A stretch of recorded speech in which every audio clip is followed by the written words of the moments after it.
Hello, traders. FX Pip Collector here. Today is Tuesday, February 17th, and this is my morning market breakdown of the US dollar pairs, including gold and a couple of the yen pairs. I always like to start off with the dollar index. It pretty much tells me exactly what to do on all six of the major dollar pairs themselves. If you can figure out what the dollar index is doing for direction, then you know exactly what to do on all six of those pairs. So anyways, to me, like I've been saying for a week or so now, to this definitely looks impulsive, like either a wave A or a wave 1. This move down, I think, is going to be corrective, either a wave B or possibly a wave 2.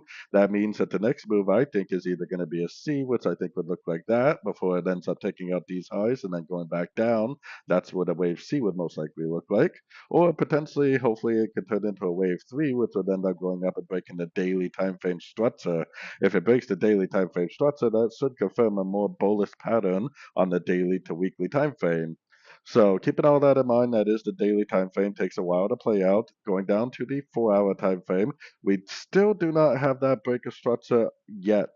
This is the break of structure that would tell me that this is the complete move to the downside, that this move down right here is over. We have a Fibonacci bounce, we have a nice little push up, but we do not have this break of structure yet. We need price to break and hold above structure to confirm that this move down is over and to confirm that it really is going back up. Now, I do believe that it's going to go up, but I allow the market to agree with my beliefs. If it doesn't break and hold above structure, but instead it rejects structure and ends up pushing down, I would be more than happy to continue to sort the dollar. Like I said, I think it's going up, but the market's the only one that knows best, and I'll do whatever the market tells me to do. So anyways, what we want to do is we want to take this analysis from the US dollar index and we want to apply it to all six of these US dollar pairs themselves, not including gold because gold doesn't really care about the dollar index more times than not. Now going down to the euro dollar. Now the euro dollar has been going down for a while now. It definitely is in a move to the downside.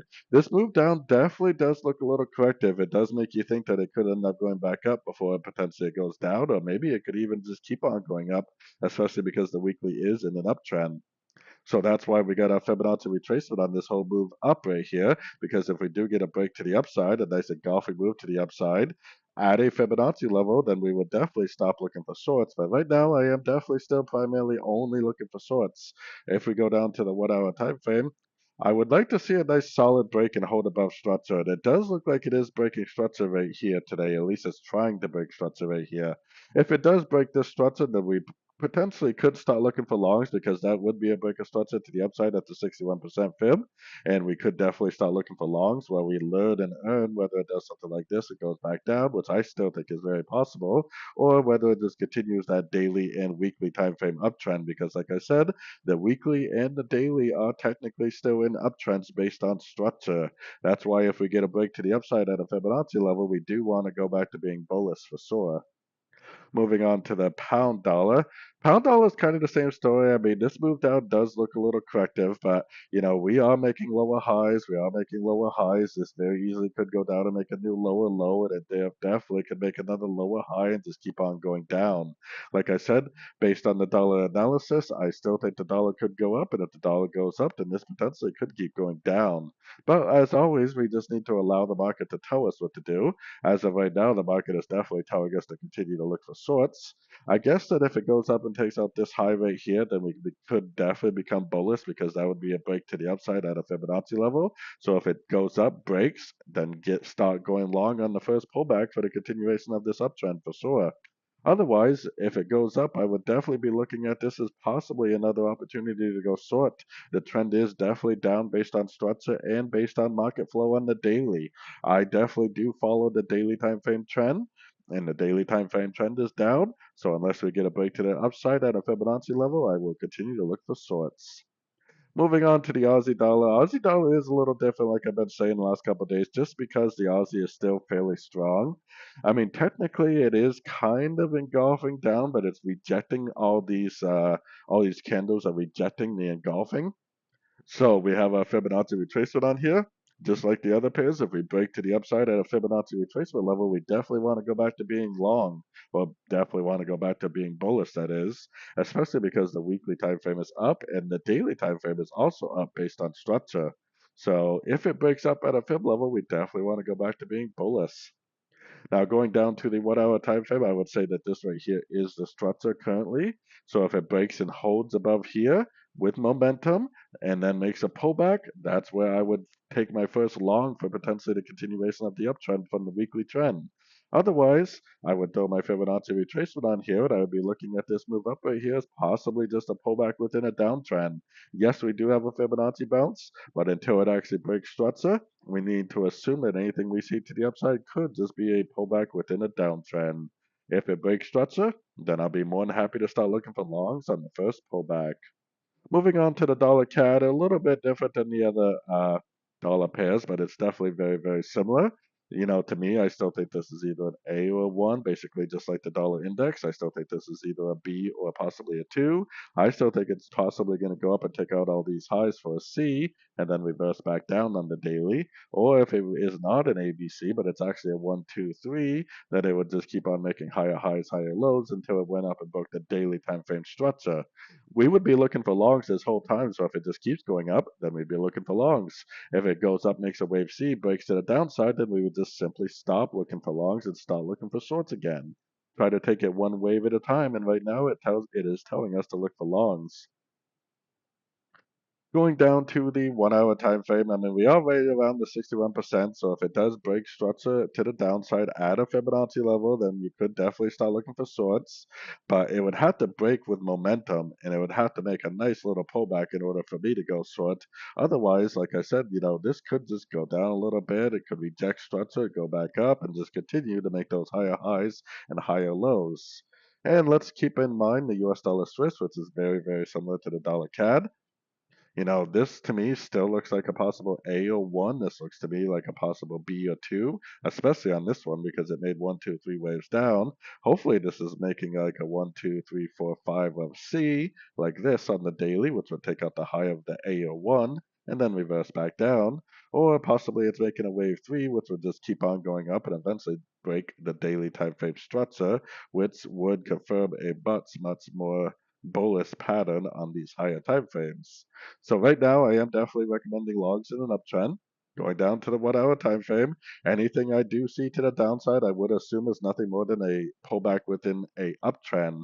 You know, these are the little trades I'd be looking for. Is every one of these little impulsive moves up to the upside of the trades that I would be trying to get into. Right now, there's really no point in putting your fib on here. If it does break down on the 1 hour time frame, I would throw my Fibonacci retracement on here, and I would continue to look for logs every single chance I get, unless the dollar index starts to break and tells me something different. Now, moving on to gold. I still think that gold needs to go up more. I mean, yes, it has been kind of drifting down, but to me, it still looks like it needs to go up to at least a 61 and a 78%. I still think this is an A and a B, or possibly a 1 and a 2. And I still think there's a very good likelihood that eventually it's going to go down, make a C, which would look like this, and then reverse back up. Or possibly it's going to make a wave 3, which would break this daily time frame structure, confirming a much bigger move to the downside on the daily weekly. If we do get this break to the downside, it possibly could confirm that this weekly time frame wave 3 that we've been in for about a year now is complete, which would be a pretty big deal because that means we'd be in a wave 4 on the weekly time frame. A wave 4 on the weekly time frame would probably last about 500 calendar days. So definitely would be a very corrective sideways pattern on gold for a very long time.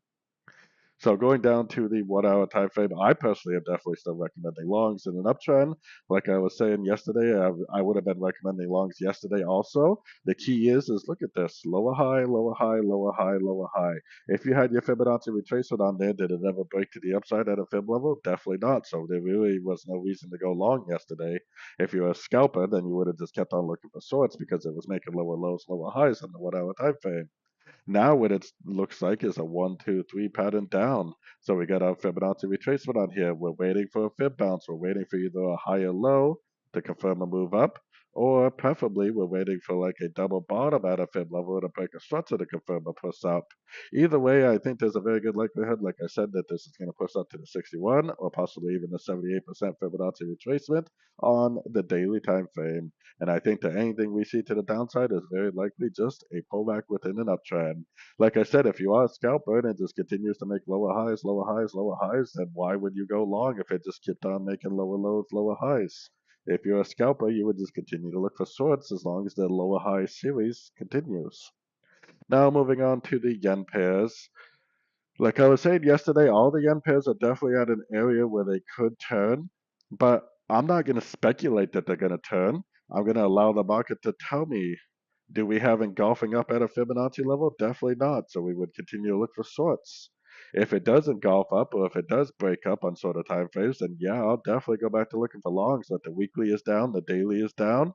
This could just break out, continue to make lower lows, lower highs. So let's just follow along, taking it one wave at a time, and let's continue to look for shorts. Yesterday, I said that this is the structure that's going to turn me bullish. Anything I see to the upside could be just a bearish, pullback within a bearish move. It happened last night in the Asian session right there, but that was a beautiful trade to go short.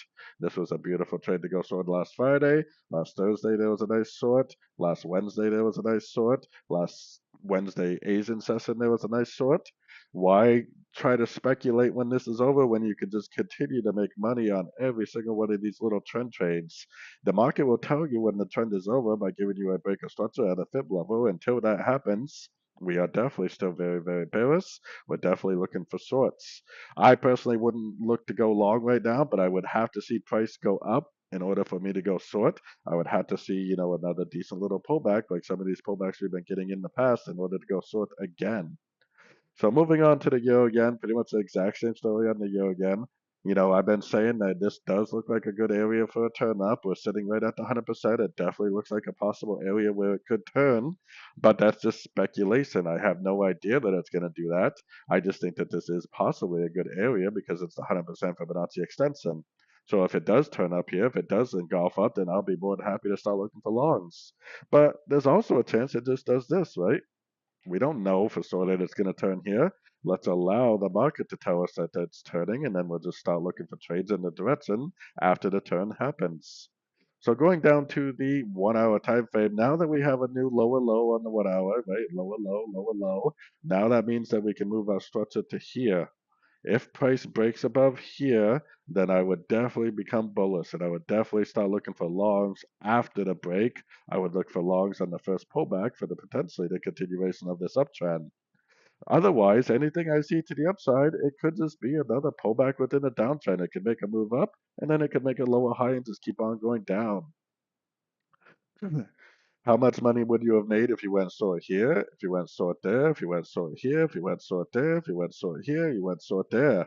Instead of trying to guess when the bottom is in, why not just continue to trade with the trend? So I would be recommending shorts unless we get that nice break and hold above structure. So moving on to the pound yen, exactly the same story as the other yen pairs, which is why I think the yen pairs are a great pair, great pairs to trade because of the correlation is really, really heavy.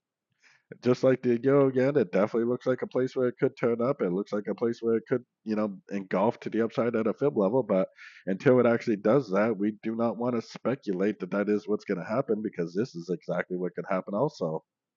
So let's allow the market to tell us when it's time to start looking for longs. Going down to the 1 hour time frame, now that we got a new lower low on this one also, that means that our structure is currently right here. If it goes up and breaks this, then I wouldn't even go long until after the break, and I wouldn't even go long until after the first pullback, after the break of structure. My first long would be right here. Otherwise, I would just allow it to go up. I would put my Fibonacci retracement on there. If it does start to move up, I would look for three waves up. I would look for engulfing down at a fib level for more sorting opportunities. We have to allow these waves, the market to tell us when these waves are over. And until they tell us that they're over, trading with the higher time frame, especially the daily time frame, if you're trading the 1 hour or 30 minute, is definitely going to make you the most money. Trying to guess when the bottom in is in or the top is in is what's going to cause you to lose a lot of money. Some of the best traders in the world often say the people who try to pick tops and bottoms are going to end up picking cotton because they're going to lose all their money.